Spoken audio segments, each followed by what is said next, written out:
I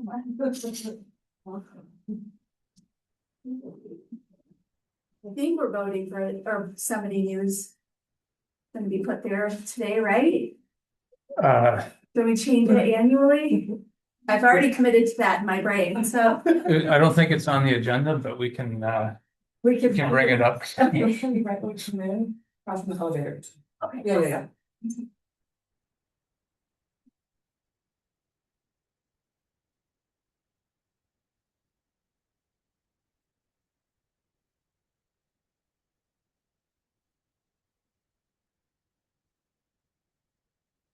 Oh, do you know rinsing the strawberries and this? Anyone? Thank you.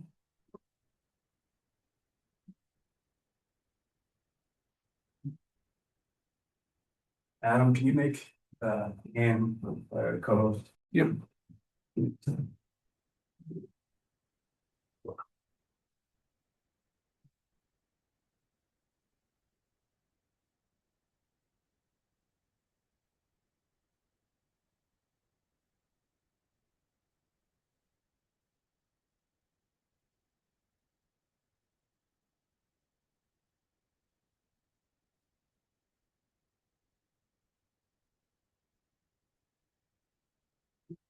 How are you? Not bad.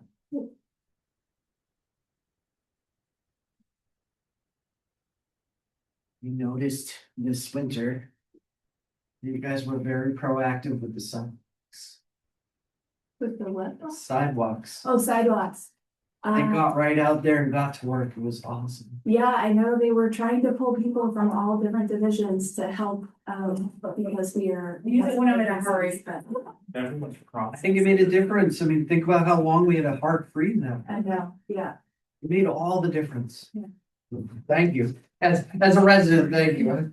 I rode my bike to work today and like, sometimes I'm on the sidewalk for safety reasons. Yeah. It's clear and Oh. I appreciate it. Yeah. That's on. You can sit anywhere you like. Who usually sits here? The chair. He's not making a joke. He's the chair of the committee. It's. Oh, you could sit right there, which we don't have one now, or we're hoping to do one, or- A chair. I was usually. So we have, isn't it the first of the year that you guys assign a new?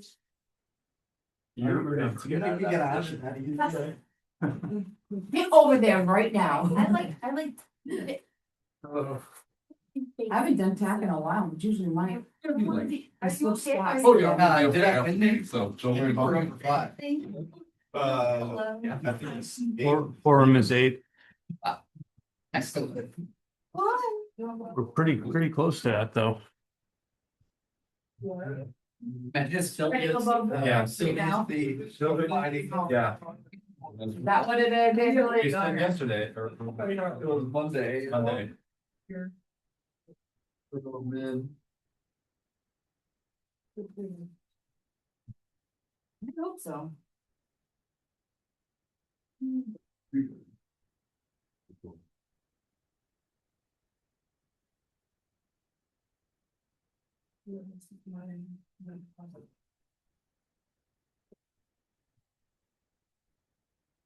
I like it. Which is the new zoning. Oh, yeah. You guys have new applications coming? They're flowing in. No, I was actually surprised we're supposed to get a ton for this upcoming month for February. Oh, Not that many, so, yeah, but trying to work under the new setting visits now, so. Yeah, I mean, the way you guys are gonna do analysis and zoning, zoning compliance checks Yeah. totally changes. Huge adjustment. I had my first conversation about a duplex yesterday, and there's just a lot more to consider now. So, That's awesome. yeah, I'll have to watch the meeting online and March will be the first one that we would potentially be working under the new zoning ordinance. So. Hold off for 2 months, so keep that.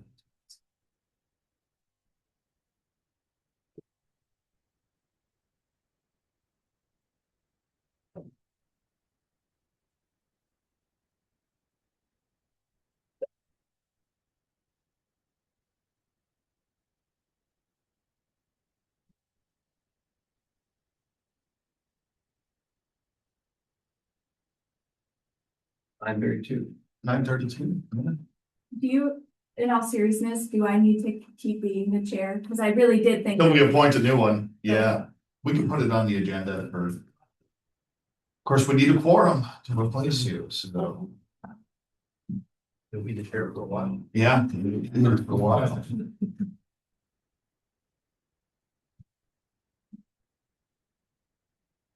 We don't have a quorum in the room, so the minutes can't be adopted, so.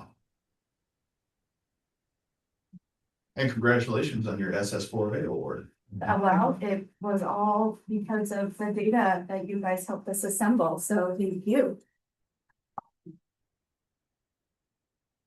Hopefully it will be enough for us to get done what we need to get done.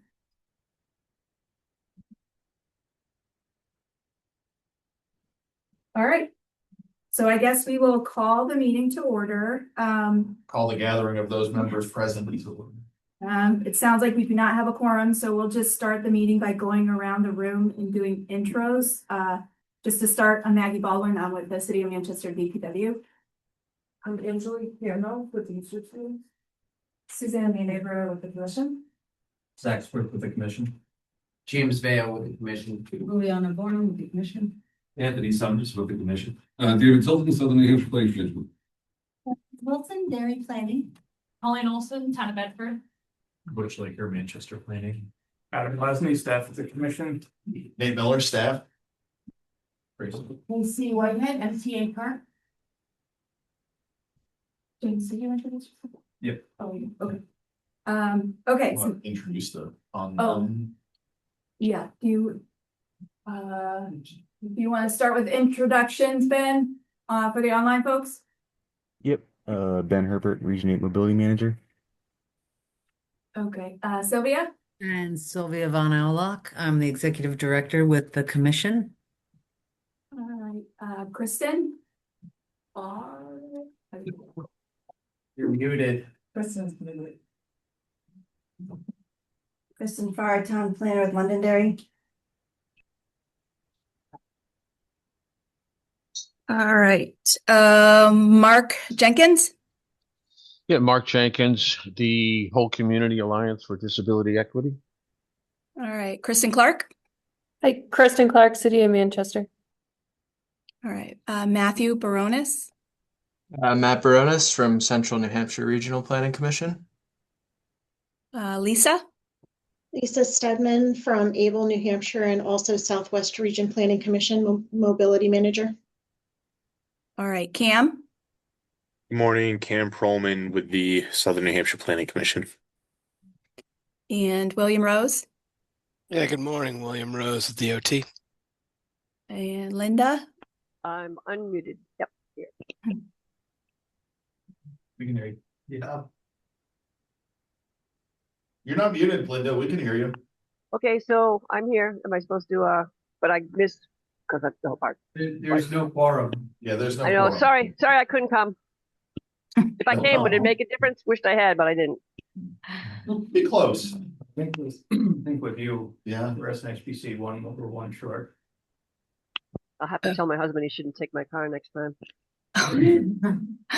And I think the last person is Lewis.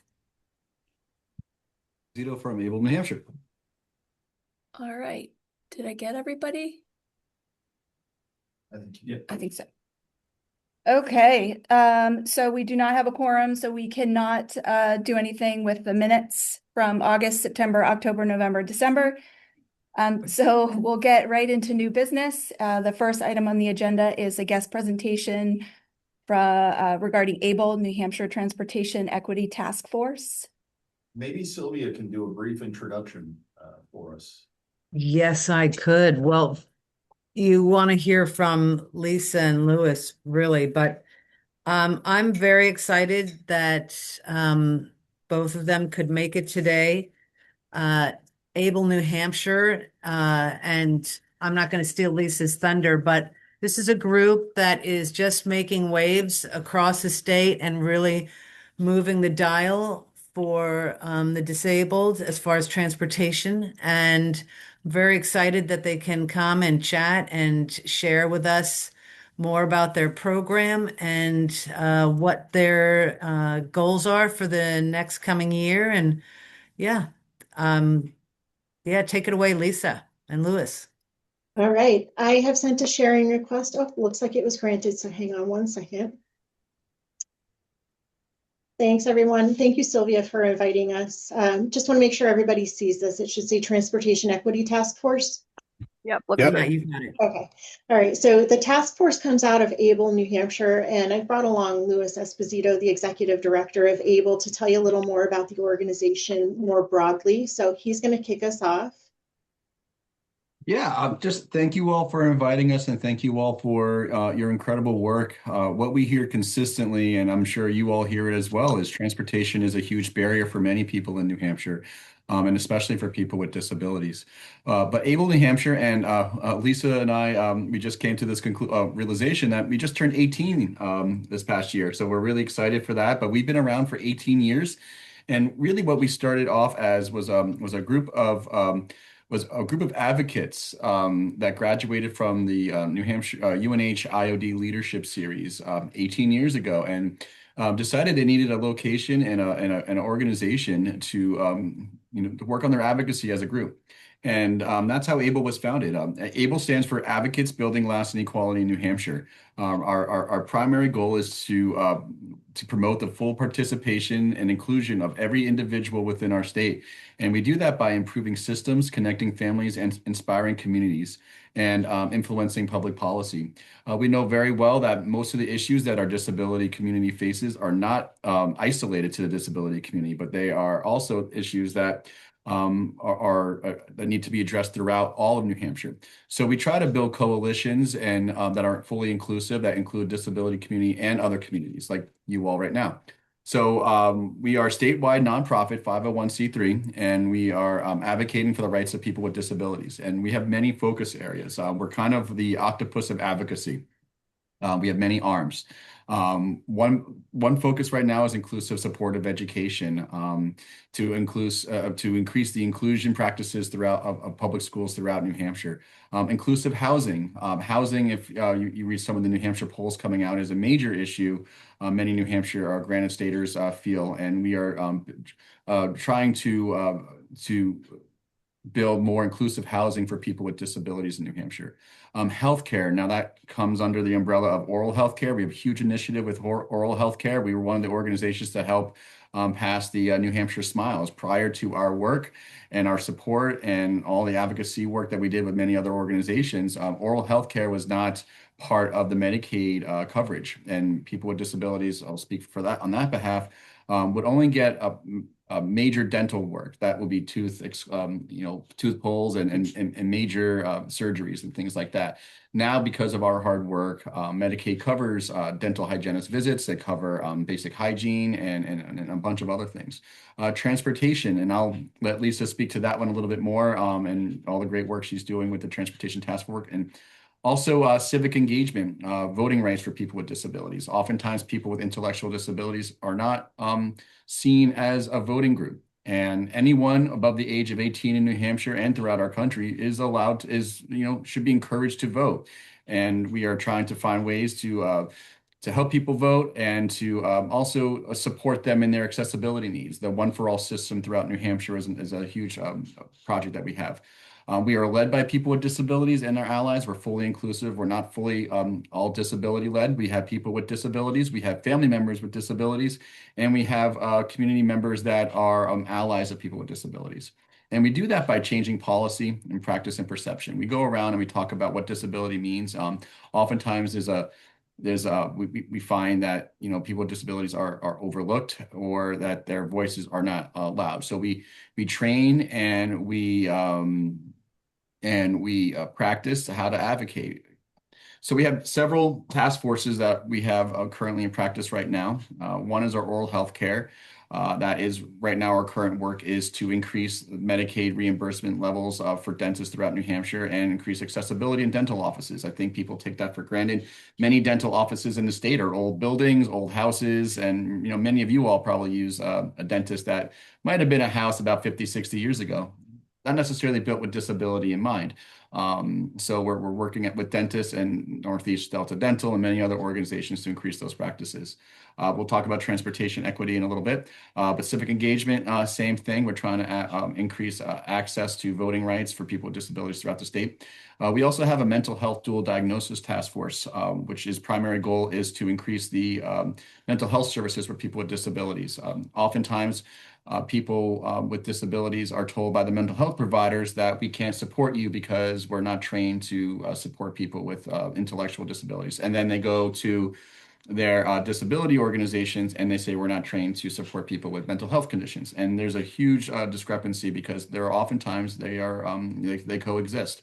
And there's a huge population out there that is not being adequately serviced. Housing task force. Many of the housing projects that we have being built right now don't necessarily have disability in mind. So we've been promoting legislation and training about universal design for housing and various other components about independent living and how people should support.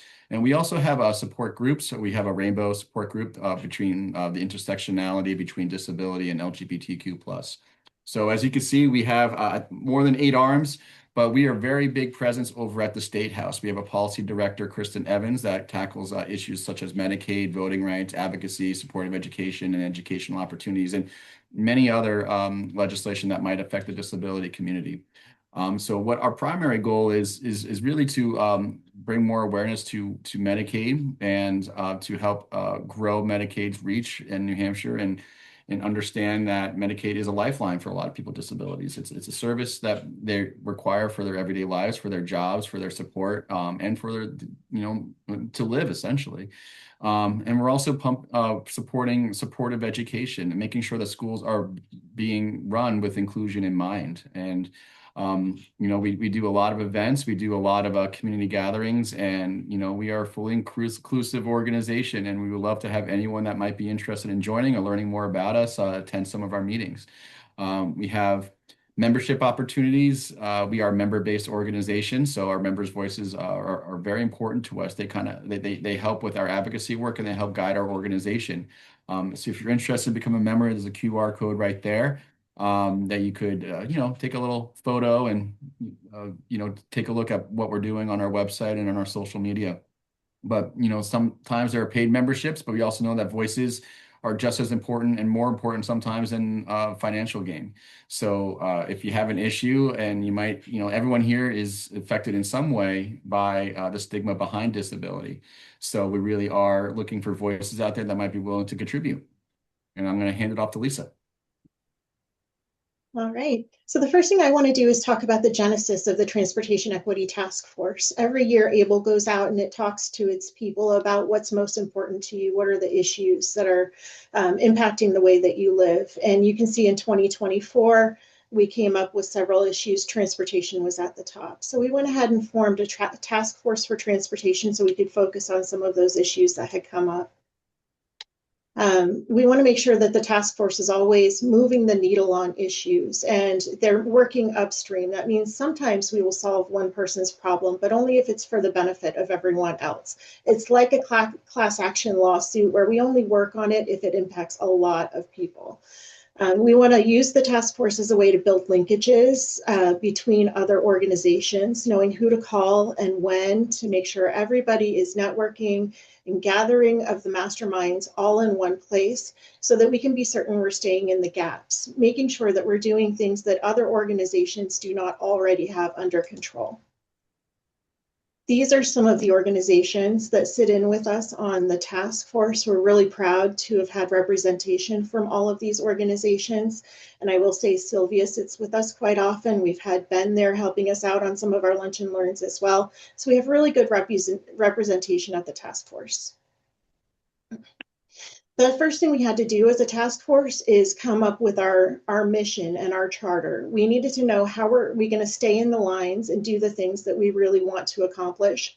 So our scope of work includes ensuring accessibility for transportation systems and also the communications around the transportation systems, ensuring accessibility of the provision of services and connecting more people with disabilities to the existing transportation services that are out there, ensuring people with disabilities are represented in all of the transportation-related conversations across the state.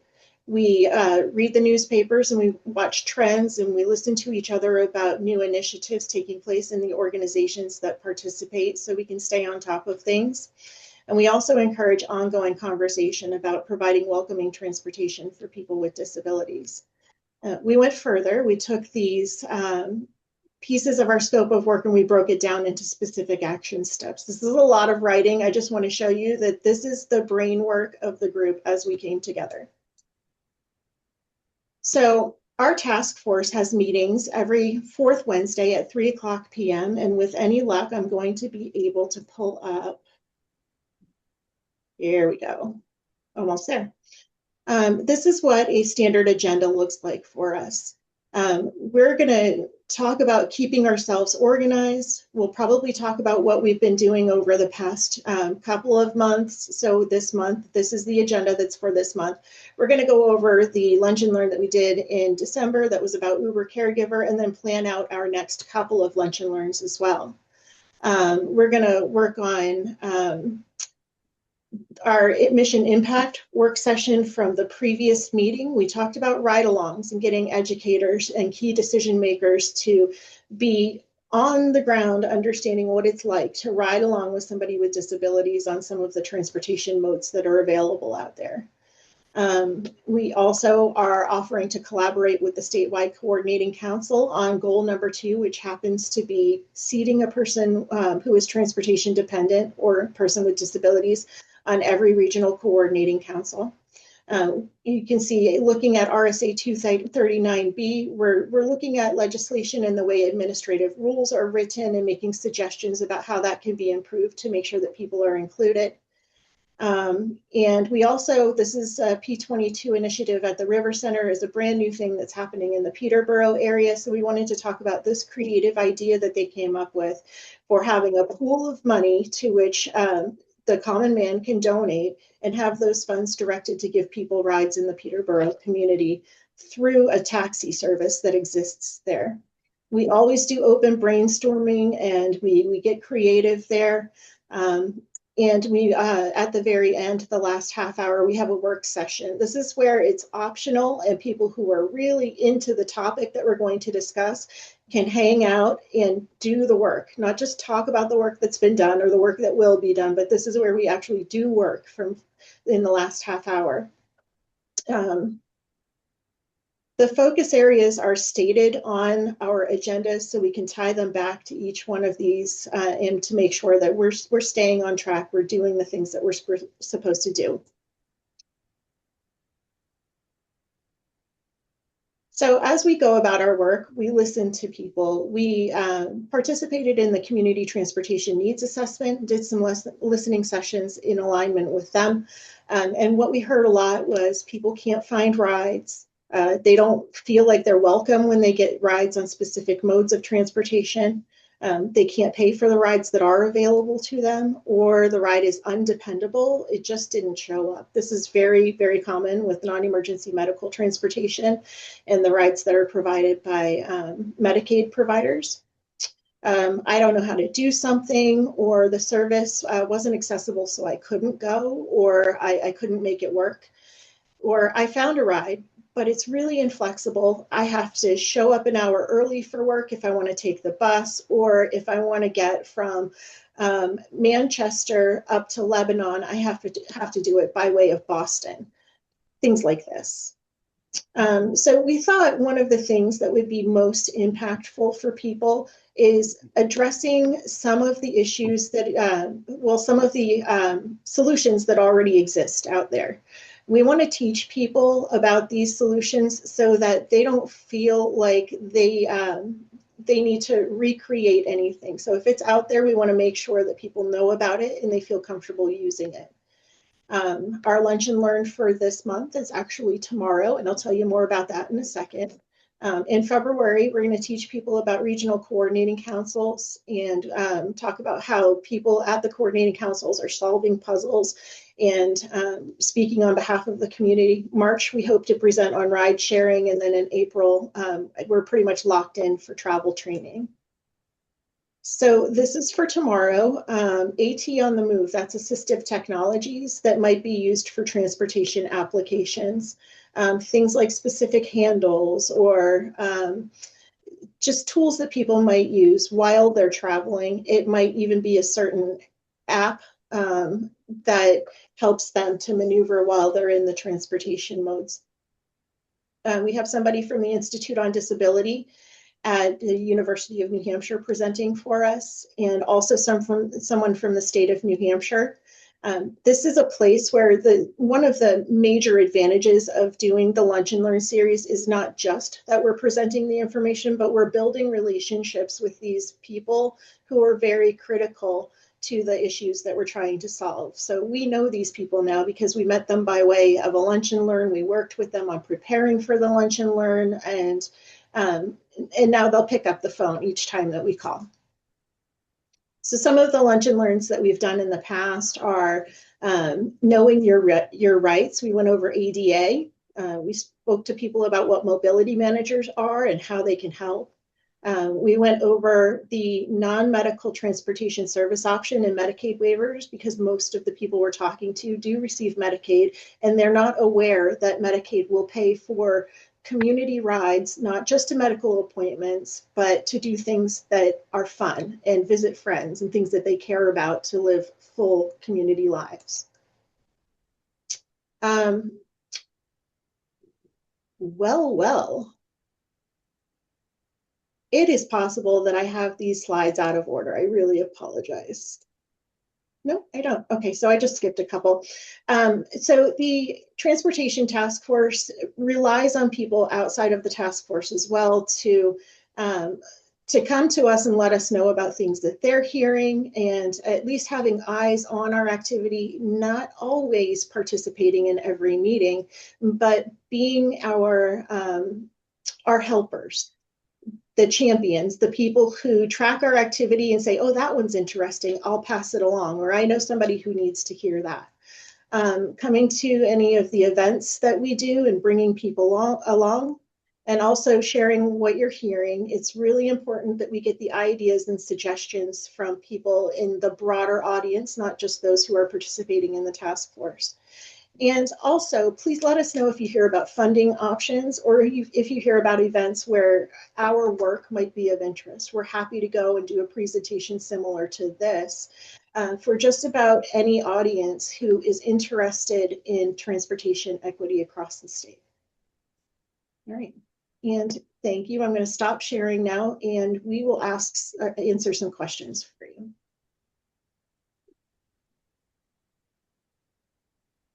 Any questions? Well, thanks so much, Lisa and Louis. I think that was perfect. I would love to invite you also to our MPO, but we might wait on that to give you a break. But anyone in the room have a question for Lisa or Louis? No, it doesn't look like it. You've answered all the questions already, Lisa. So yeah, thumbs up to both you and Louis. And I certainly appreciate your time. And thanks, Linda, for that applause for the two. And yeah, thumbs up. So you're getting some kudos there. Appreciate that. Yeah. Thank you, everyone. And for those of you who are trying to connect the dots, I came in first under SWRPC. I am mobility manager, meaning that I am the Ben of Region 5 down here in the Southwest Keene area. So if you see my name around, that's how you know me. That's why you recognize the name.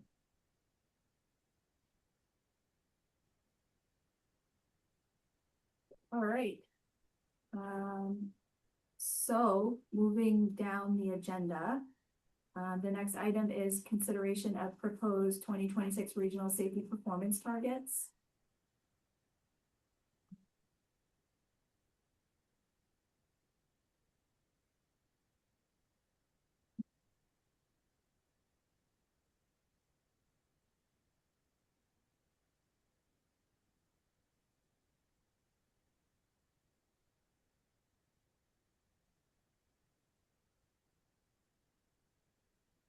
All right. Can everyone at home see that in full screen? No, it's don't know. in presenter mode or whatever. It's in your work mode. There you go. How's that look? Yes. All right, Congratulations. excellent. Let me see if I can minimize this. All right, well, this morning, Zach and I will be presenting on the PM1 safety performance measures for 2026. This will be an abridged version of what we did last month. And at the conclusion, we're going to ask for the consensus of those in the room to recommend MPO adoption later this month. So performance measures fall under the umbrella of transportation performance management. And what this program does is it takes a data-driven approach and performance measures to inform decision makers on how to best invest in the transportation system in order to get a connected, efficient, and safe transportation network for all roadway users. And this falls under the FAST Act, which requires DOT and MPOs to provide safety measures in these 5 areas. Today we'll be talking about safety. Safety is one performance measure that we revisit every single year. Other ones like pavement and bridge are revised every 4 years. So here are the 5 federally legislated safety performance measures under PM1: number and rate of fatalities, number and rate of serious injuries, and number of non-motorized fatalities and serious injuries. And how this process works is the state DOTs set state performance measure regional state targets. They pass those state targets down to the MPOs, who have 3 options. They can adopt the state targets, they can come up with their own regional targets, or a combination of the first 2. For 2026, SNHPC is recommending adopting regional targets for all of the performance measures except for non-motorized fatalities and serious injuries. For this one, we're recommending adopting the state target, since the state target did come out lower than our regional target. Now we're going to get into the data, which Zach will present. But before we do, as part of our Safe Streets for All action plan, this is SNHPC's public commitment to having roadway fatalities by 2035 and an aspirational goal of eliminating roadway fatalities by 2050. There's a lot of factors that we cannot control this, so it is an aspirational goal, but it is very important that SNHPC does promote this as a very high priority. And now Zach will get into the data. Okay, so the first measure is the number of fatalities. The red dots there are the 5-year averages, so that's what we actually saw. The X's are the targets for the various years. So you can see about 2020 are the number of fatalities and the target were pretty close. And then following that, it really starts to ramp up. And so you can see fatalities have been growing fairly quickly over the last 5 years and really outpacing the targets. And then on the right, the blue is the state target and the orange is the regional target for SNHPC. Next slide, please. Then we have the projected fatality rate. So this is fatalities per 100 million vehicle miles traveled. In 2020 and 2021, you can see that the target was way above the rate that we were actually seeing. So then in 2022, we said, okay, our rates in general have been lower than the states. We attribute that to we have more expressway miles, expressway travel. We have, more urban areas. So that leads to, we assume, safer roads, quicker response time for EMT, that sort of thing. But then we're also seeing an incline, not as sharp as the overall number of fatalities, but we're seeing a rate increase over the last couple of years. And then again, in blue, we have the state rate target, and then ours in orange. Next slide, please. The third measure is the number of serious injuries. You can see we've been around kind of flat there with the target, in 2024, we were right on target. But it is going up, but not as quickly as fatalities. Again, we have the state rate or the state target in blue, ours in orange. Then the fourth measure is the number of serious injuries per 100 million VMT. Again, fairly flat, not really that high above the targets, but still above, with the exception of 2023. And it is increasing, but again, not as quickly as fatalities. The state rate there in blue, the our rate there in orange. Here we have the number of non-motorized fatalities and serious injuries. You can see that the target seems to move around a lot. That's because the numbers in general are just lower, so there's more volatility. For years we've been close to the mark, other ones we haven't. It is increasing again as well. And then you can see there in orange, the target that we would have assumed, that we would have adopted if we kept with just our regular plan. And then we have in blue is the state target, and the state target you can see is slightly lower. So we went ahead and said, okay, we don't want to adopt this higher target that's higher than the states. Let's just go ahead and adopt the states. All right, thank you, Zach. And here is the first of our three summary tables. This is the state level performance measures for 2026. We have our 5 safety measures on the left-hand side, followed by the 5-year rolling average for 2019 through 2023, and then the current 5-year average 2020 through 2024. As we can see here at the state level, the numbers are going up in every measure except for non-motorized fatalities and serious injuries. Not the way we want to see things going, but this is what we're contending with. To the right of the trends are our state targets. They are expressed in decimal points since these are all averages. Next, we have a similar table set up. This is for our regional safety performance targets. Same setup as the last one, and we can see that we are going up in every metric as well, except for serious injury rate per 100 million vehicles miles traveled. We're not exactly sure why that went down slightly. It may have to do with the increased number of vehicles on the road, but we do not have a definitive answer of why that one went down where the number of serious injuries did go up.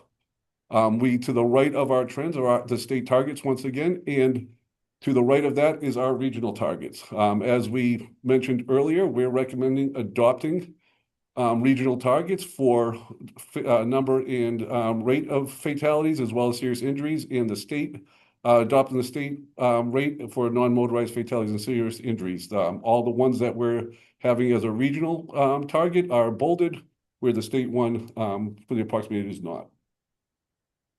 And finally, we have our comparison table showing the state next to the regional targets with our actions on the right. As we said previously, we are recommending adopting regional targets for all but non-motorized fatalities and serious injuries. Since we do not have a quorum, we would ask that the consensus of those in the room recommend adoption of these performance to the MPO later this month. I'll stop screen sharing and take any questions.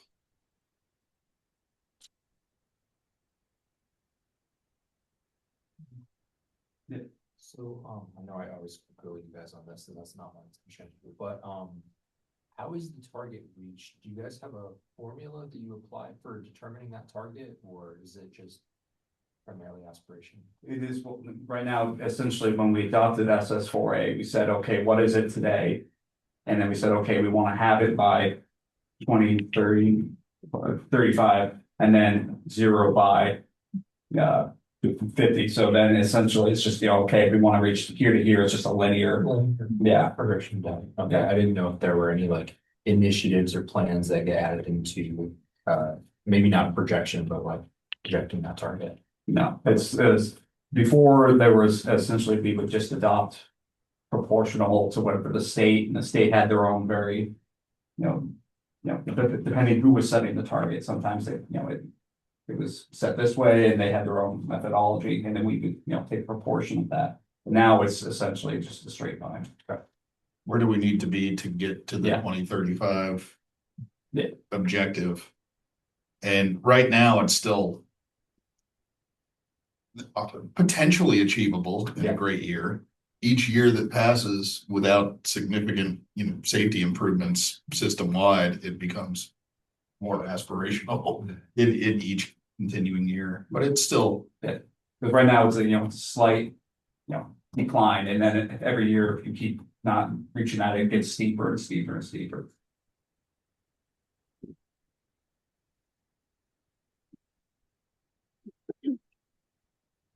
Any questions from those viewing remotely?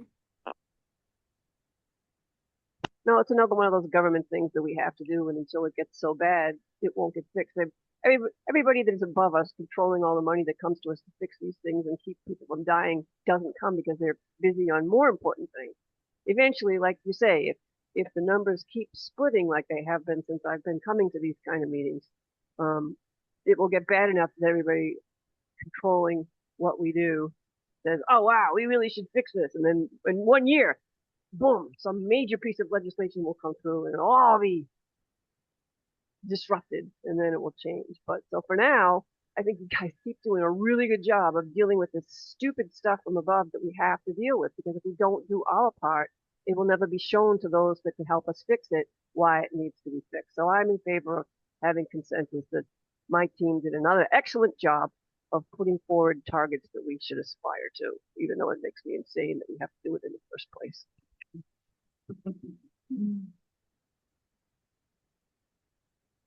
Sounds like consensus. Yeah. Should we raise our hands? Yeah, just all those in favor, raise your hands. Yeah, okay. All right, thank you. Yeah, thanks.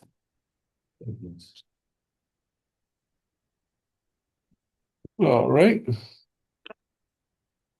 All right, so moving on to the next item on the agenda, consideration of FY 2025 to 2028 TIP amendment number 3. And my name is probably there, but Dave will be. Yep, so let me see if I can do this.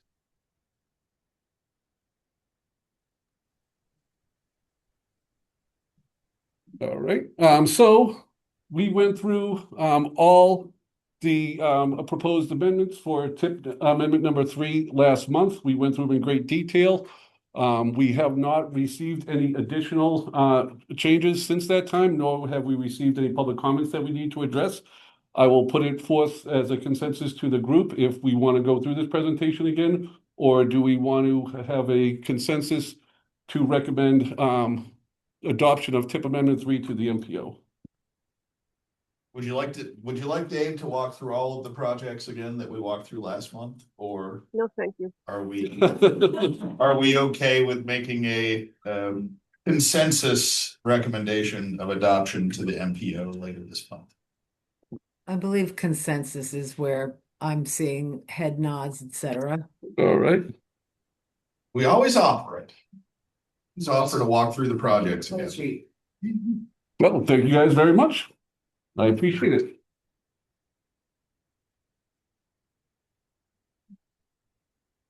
All right, so I guess we're assuming that consensus is. Does anybody disagree that that TIP Amendment 3 should be recommended for adoption? I assume nobody does. So I want to keep the spelling error in there. You wanted to keep the scope only change for the spelling error? Yeah. Oh yeah, right. I forgot about that one. Okay, so the next on the agenda is other business. So I was gonna jump in on that. I think James is gonna join me. We were actually hoping to have, since we had some business to attend to, but a relatively concise meeting. We were hoping to have the rest of this time used as kind of some open conversation about TAC and how we can make this as effective and valuable for the MPO, for those at the table, and for our communities. So as we kind of broach into a new year, 6 months without a quorum, this is a great time for reflection. I mean, there might be any number of things we can do better to improve this and make this a more meaningful engagement for everyone. And so first of all, just open it up if there's any ideas, and I'm happy to kind of come up with some specific prompts for y'all too. But would love some feedback from those online, those in the room, if you envision any opportunities here. And it like, we're alluding a little bit to attendance, but it really goes beyond that. We're entering a new year, and it's worth taking a moment to reflect on the discussions that this group wants to try to tackle as, over the next year, 18 months, 24 months, what are the major transportation issues that you're running into? Is there a need to explore certain topics and have certain people come and speak about those topics? So. I see Linda Kuhnhart hands, always willing to jump in. Thank you, Linda. Being that as I want to butt in all the time, I figured I'll use my hand. So I think about this too, and I'm sorry I didn't come today, but like I said, I gave my car away for him to do this thing. Because, as you say, I always try to show up when I can, and I usually am able to show up at TAC more often than on Tuesday NPO, because Tuesday is my busier day when I work, which it looks like I'll be doing again through the growing season. So I've been dismayed in the last 6 months how often, sometimes I'm like the only one besides me and the chairman who are there from the committee. It all happened around COVID. When we all got used to doing Zoom, the cohesion of the groups fractured because it became popular to not come. It's easy to not come. It's hard to come. So I don't think we're ever going to get that back. I think the way society functions is no longer person to person, which I think is a disservice to society, because the more we are together in person, the more the relationships grow and the better it is. So I think about, should we make it harder for people to not come? I don't think that's going to work. Instead, the other thing I think about is that the MPO does a lot, like the MPO is really focused on transportation, right? I mean, that's a job, right? Or at least, or maybe I get mixed up with the difference between when would the MPO and when would the other group. I get them confused. I know we have 2 meetings on the same day, and I always think of it as the MPO. So sometimes I wonder if TAC doesn't need to meet every month. Maybe we only meet quarterly. Like there are things that the TAC does for the MPO. It gives you guys a place to practice, do a dry run where you find the little things that need to be fixed, especially with people like me on TAC and are picky for the spelling errors. But maybe quarterly you could get a quorum, and then that would make me feel better when I show up. So I think I would vote for that as a first step.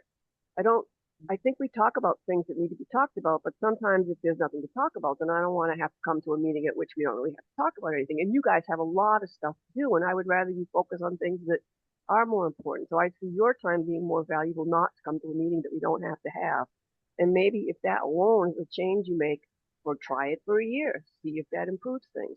And also, but leave the opportunity in a year when there are major transportation concerns that must be addressed, the TAC can be on call for having, a month, whatever.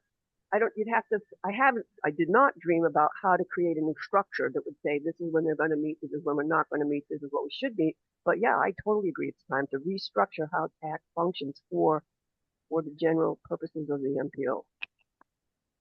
Thank you, Linda. We've definitely touched upon some key practicalities, especially post-COVID. We've had some conversations about that internally as staff. I think that because we don't know when there might be a TIP amendment to adopt or an action to take from DOT, we kind of like the idea of keeping a monthly calendared meeting, but perhaps we can be a little bit more loose about, hey, look, there's nothing critical this month, let's just cancel it. And maybe we can be better at communicating when this is the time that we really need the quorum, we really need bodies in the room. So that's something that I think we can do better on our side in terms of just managing and structuring the course of the meetings and really bringing you here when it's most important. Another thing that kind of comes to mind, and I was harkening back, I wrote down a phrase that I think Lisa said it from ABLE. So they're trying to put together a gathering of the masterminds. And we really do have so many skill sets, so much expertise in the room when folks come together for TAC. I'm curious if you all see the possibility of actually kind of building in, rather than us always presenting out, some kind of peer exchange opportunities. If you have a transportation project to celebrate, an issue or concern where you want some feedback on, is that an area where folks would be interested in bringing ideas to the table more often? Or even having some open conversations like, we're struggling with community engagement on this topic, or funding streams, or looking at opportunities here. Maybe we can have more open conversation that's more interactive rather than us just presenting out. So any thoughts on that front? Yeah, and I would just add to that, like one of my general observations from, attending TAC over the years is that, it's very much structured so that the flow of information is going from us to you. But TAC is also an opportunity for all of our members to feed information to us that better helps direct how the MPO is prioritizing and making decisions. So that's part of what instigated this exploration.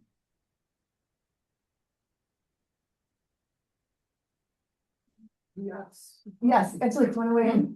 I think that's a good idea to provide some more like interaction between the members. Yeah. That might help fuel some more engagement from people. Yeah. Fantastic.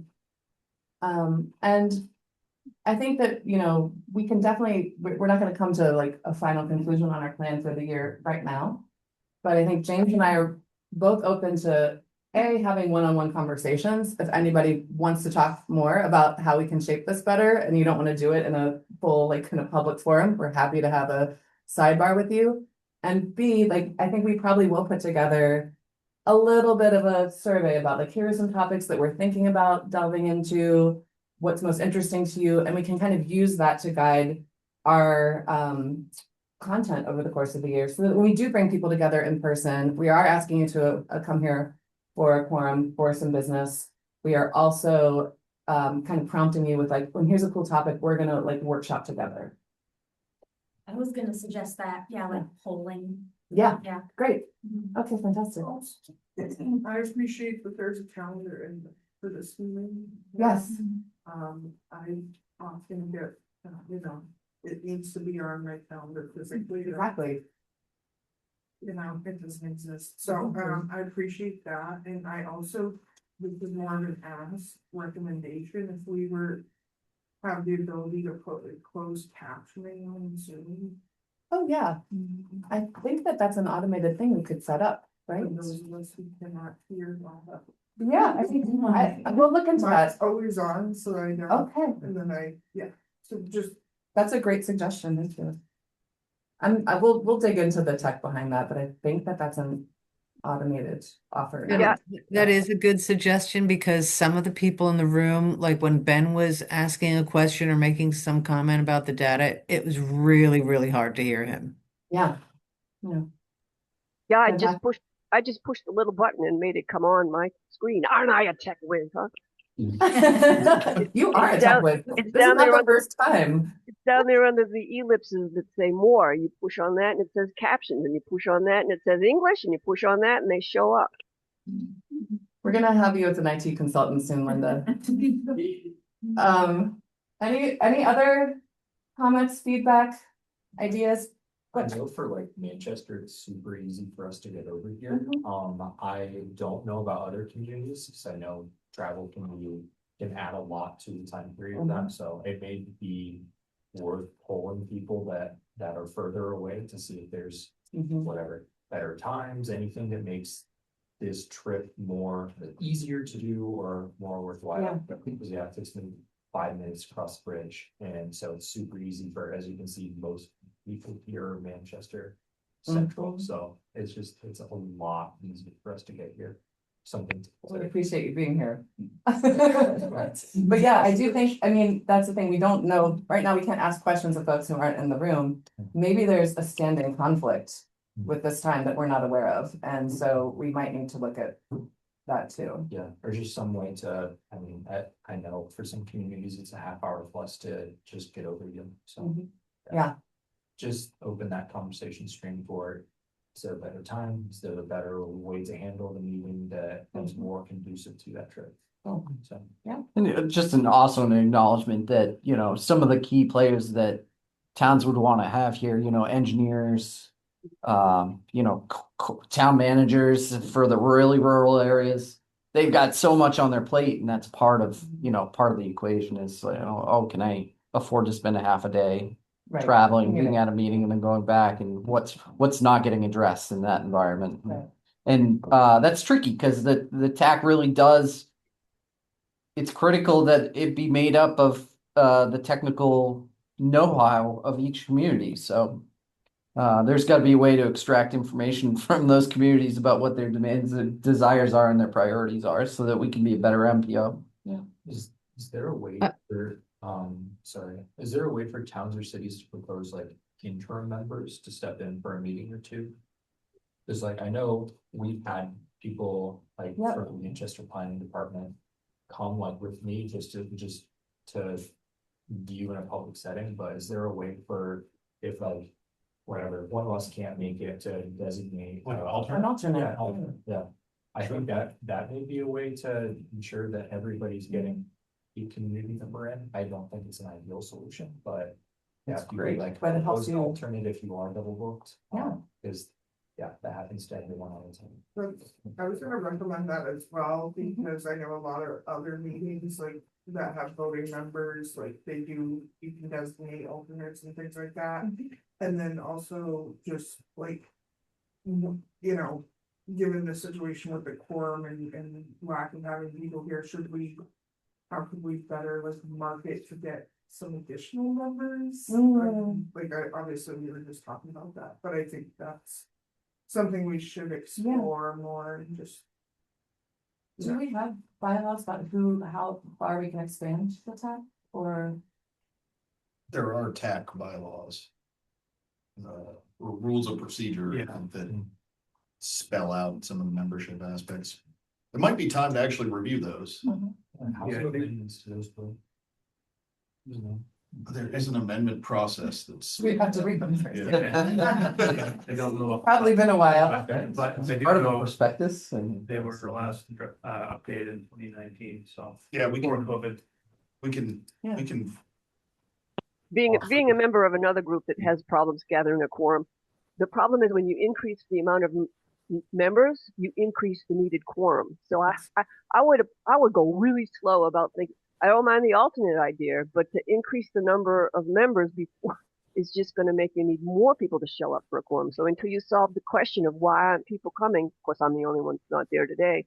But regular, 6 months without a quorum is just there's a problem. So after you address that problem, if you want to increase the number, Oh, we can. It doesn't have to be 51% of numbers. Yeah, ask that, what is, I mean, I assume it's somewhere in the bylaws, I don't know, is For that, TAC, it's 8, I believe. it's 8, but can that be changed? And like, one of the things that Lisa had mentioned briefly in her, presentation there was like, they are advocating for making adjustments to some of these bylaws for meetings for individuals with disabilities. It can be really difficult for them to get in person. Obviously, transportation is a barrier, so like making adjustments so that if an individual with disability, they can be counted as quorum online. Yeah. So I know they were doing, like the SCC, for example, was making adjustments for that. But I don't know if that's governed by an actual law that we can't share. I don't know if that's something within the bylaws of this. Yeah, Or if it's. generally speaking, the TAC is a committee of the Southern New Hampshire Planning Commission. The Southern New Hampshire Planning Commission is a public body. Right. Under RSA 91A, and typically public bodies must have a quorum in the room to be able to conduct business. The quorum maker can't be online. And that has really kind of been what our issue has been. It's not that every month there's nobody here. Right. There's a lot of people here. It's just the quorum makers are online. And it is, as Linda said, that is kind of a COVID byproduct, that it became so easy and convenient to participate electronically in meetings at that time. And we like it because more people come than otherwise would by having the hybrid option. But it is so convenient that we lose the in-person quorum and it becomes more challenging to conduct business. So it's kind of a catch-22. On one hand, we want to make it easy to engage and participate, and the electronic participation option does that. But on the other hand, it's worked so well that it's hinders our ability to have an in-person quorum until 91A changes, and there have been multiple attempts at doing that. to change the rules to allow the quorum maker to be online. But they've all failed.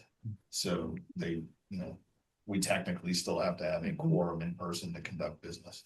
I like that Able New Hampshire is working on that though, specifically for folks with disabilities, because I mean, not everybody has the same ability to travel. Look at Lisa just posted something. Oh, we got quite a few chats here. I'm sorry, we've been ignoring them. Well, let's see, where do they start? Okay, it looks like, yeah, Lisa's comment was the first one.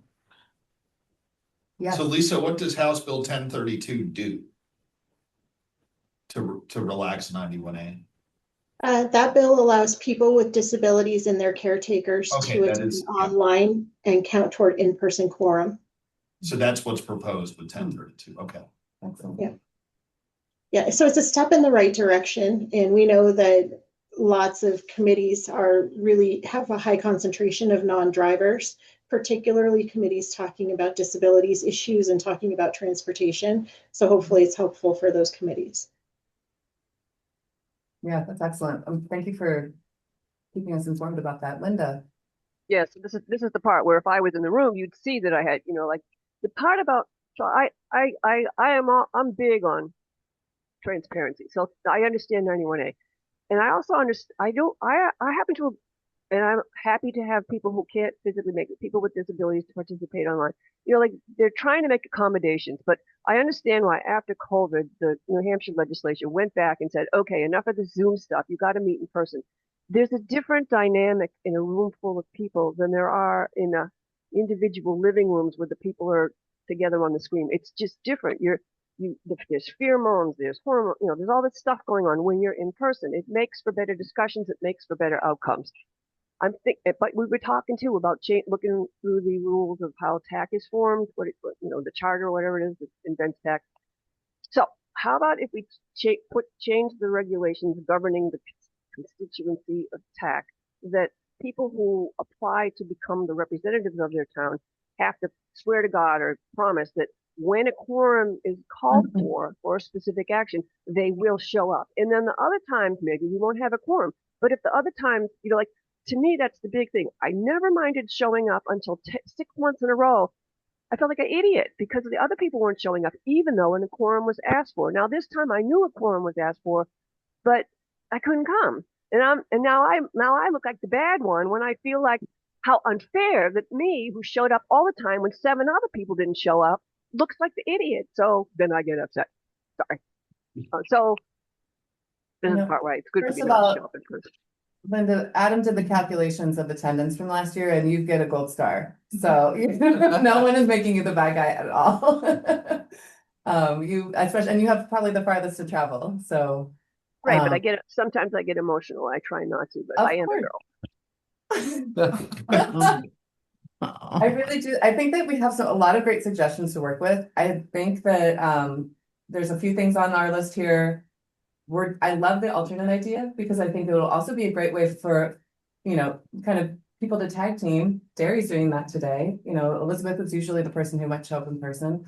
But I think that that's a great way to also kind of broaden our connections in the region and broaden the knowledge base in the region of folks who are involved with TAC. We can look at the bylaws and see what our options are there. And we can definitely do things like closed captioning, keep the calendar invites going, really clearly communicate when we need a quorum, and be more liberal about canceling meetings when we don't have mandatory business. Comment in the question chat. We cannot hear you, Mac.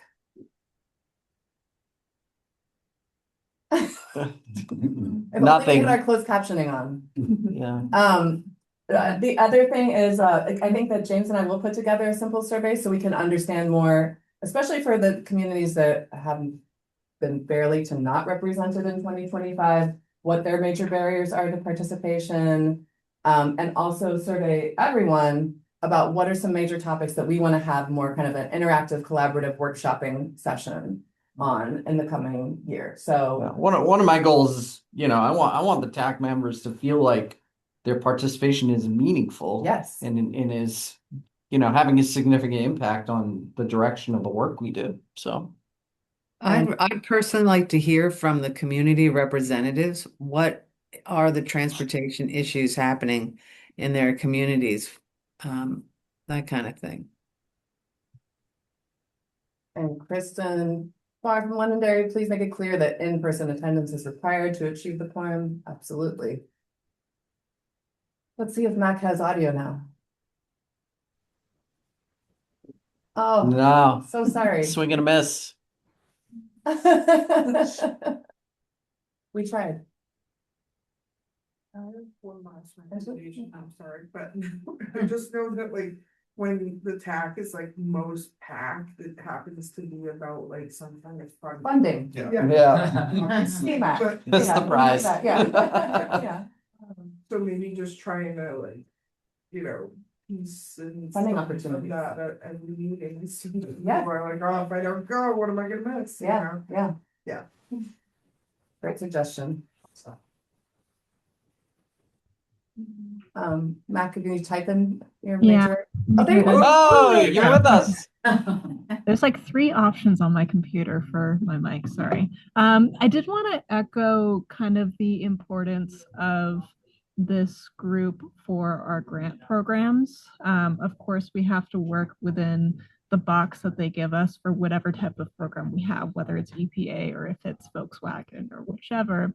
But we are at the liberty to, you know, while working within the box that they give us, design the program that best fits New Hampshire, right? And so in order for us to do that, we need to hear from municipalities and other public and or private organizations about like what is really going on in the state. So I just kind of would like to echo that, but having, you know, people from municipalities coming to tax is also like super important, or any other comments that you guys have about what's going on for transportation is really what helps us build our programs too. I also have an update, but we can do that afterwards eventually. So We had a good conversation. So, and if there's More to come. yeah, and also feel free to give James or I a call if you want to just chat separately offline. So yeah. You want to take it away, Mac? yeah, so we have a request for information that is currently out. I don't know if you guys had received our email on it, but I'm going to drop it in the chat here. So I know you guys are kind of familiar with our Volkswagen trust funding. That is what funds our Granite State Clean Fleets program, which is primarily focused on replacing diesel units because, of course, Volkswagen cheated on their emissions tests. And so we're trying to basically mitigate or offset the emissions that they produced by doing so. But within that big pot of funding, so it's a little under $32 million, there's different percentages that have to go to specific things. So specific percentage, which is that Granite State Clean Fleets funding, has to go to vehicles, and a specific percentage has to go to level 2 charging stations. So we currently have in the hands of the state of New Hampshire have $3 million for level 2 charging station program. We do not have a program in place as of right now. And so what we would like is feedback from people. It doesn't have to be public or private. It's whoever wants to give us feedback about if we had a level 2 charging station program that gave you $3 million, how would you want that to go about? You know, so how would this program be, I guess, targeted, whether it's private or public? We are looking at potentially using a third party as a administrator. And so that could be, I believe, a public entity or a quasi governmental entity. And I think private as well. I'd have to check on that. But so essentially, we just want public feedback on like, if we did a program, how do you think we should go about it? Essentially, we haven't received a ton of feedback from people, so I really would like some feedback. Like, give us your 2 cents. So, Mac, yes. can you just quickly note what level 2 is for the group? Yeah, so level 2 charging stations are, so there's a couple of different levels. There's like fast charging stations, which is kind of like your gas station, right? So you plug in your charger to your car. It's usually like 15 minutes to a half an hour. You've got a really quick charge. A level 2 charging station is more of a slower draw, so it takes a little bit more time, but the economic benefits of level 2 charging stations are actually really great because it's a little bit of a slower draw. They're really great for, let's say, like ski resorts or outlets and various things like that, because you have to plug it in and do something for a couple of hours, right?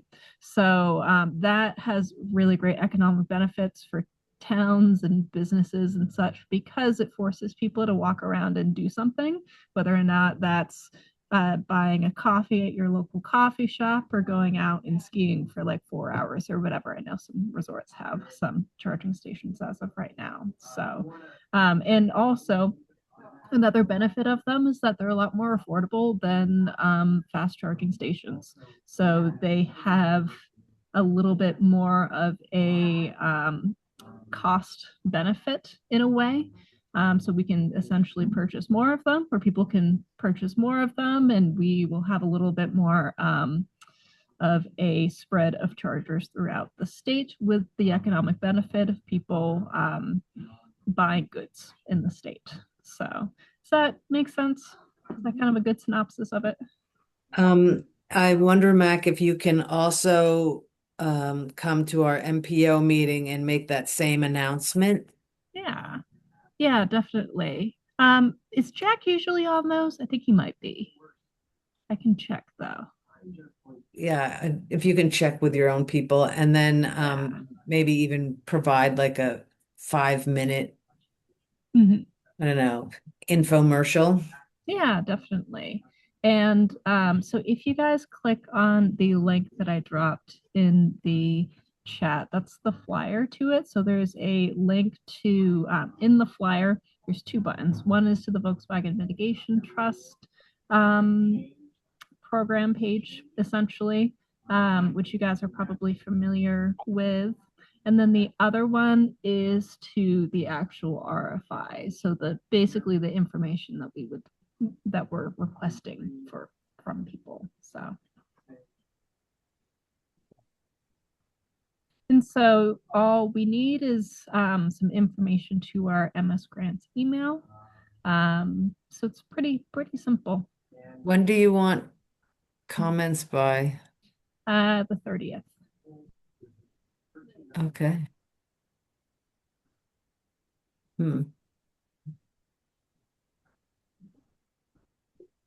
And then as of right now, Granite State Clean Fleets, we have about 1.5 million left. We're averaging about 2 million a month for obligations. So I'm hoping that, by the end of the cycle that we will expend all of our Granite State Clean Fleets funding, but you never know. So, and we currently still have 315,000 for New Hampshire Clean Diesel. And that's all for me.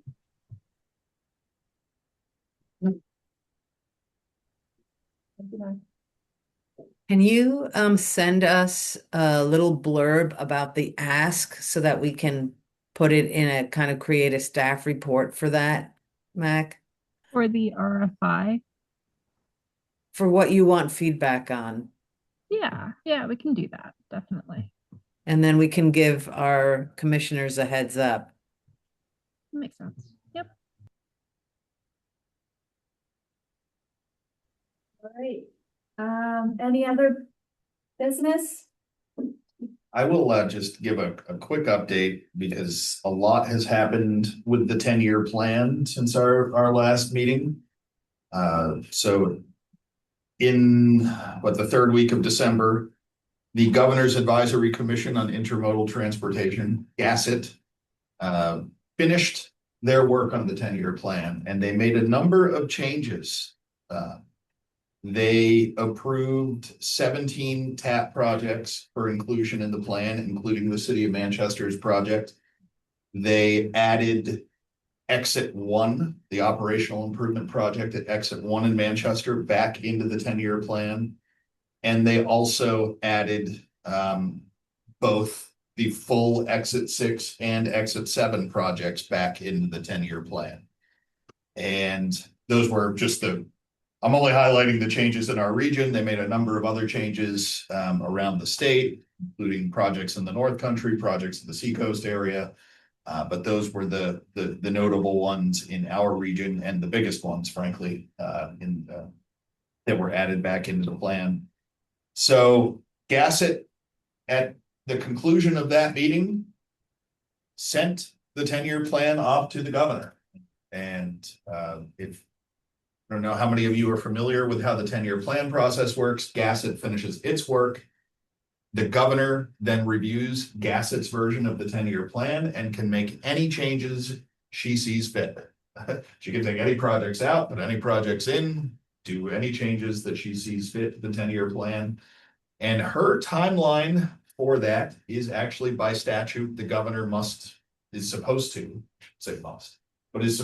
under the 10-year plan statute, send their version of the 10-year plan to the state legislature by January 15th of each even numbered year. That is today. So whether or not the governor, makes that timeline and releases her version of the 10-year plan today, we shall see. But that's the next big milestone in this process. The governor's version of the 10-year plan then becomes the starting point for the state legislature's consideration of the 10-year plan, which will take the form of House Bill 2026. It's always the year. The convention is the 10-year plan. The House bill for the 10-year plan is the year that the 10-year plan is being considered. So it will be House Bill 2026, and it will start from the House Public Works and Highways Committee, where there will be a public hearing probably in the coming weeks. So a lot is happening with the 10-year plan, but today, it's worth keeping an eye on releases from the governor's office and what changes she may make to the 10-year plan, if any. Typically, the governor doesn't make too many changes to the Gassett version of the 10-year plan, but it does happen. 2 years ago, there were a number of changes from the governor's review of the 10-year plan. So we shall see what happens and how it affects our region, but worth keeping an eye on because today is actually that date where it's supposed to be released. The other thing that's notable, and I would note our longtime colleague, Bill Cass, has announced his intention to retire as commissioner of DOT at the end of February. And I guess I'd just like to publicly thank Commissioner Cass for all of his assistance to not only our region, but all of the 9 regional planning commissions and all of the municipalities in New Hampshire over his distinguished 40-year career of state service. He's been always wonderful to work with and a friend and colleague to many of us around the state, and we wish him all the best in his retirement. So that's all I have. Are you gonna throw your hat in the ring? I am not. Okay. Question. So for something being, just refresh me real quick, for something being on the 10-year plan, does that mean that there's funding for that, or is that funding still not available for the construction of exits 6 and 7? Generally speaking, the state's intention is for the 10-year plan to be fiscally constrained. I don't know of the funding plan for exit 6 and 7 at this point. Obviously, the toll increase proposal is not going to happen. If and how exit 6 and 7 is ultimately successfully funded within this 10-year plan period remains to be seen. But it is, the commissioner said himself at the Gassett meeting, it is not fiscally constrained with exit 6 and 7 according to the expected revenues in the 10-year plan period. So I do think there's an advantage to Manchester of it being in the 10-year plan rather than out. It keeps it on, closer to the front burner. It keeps attention on it. It keeps it moving forward to the extent possible. But how it ends up getting funded remains unclear, I think, at this point.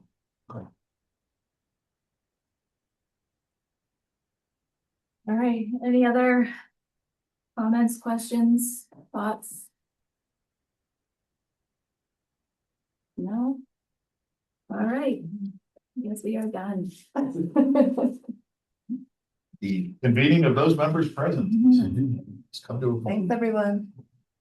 Bye-bye. Take care.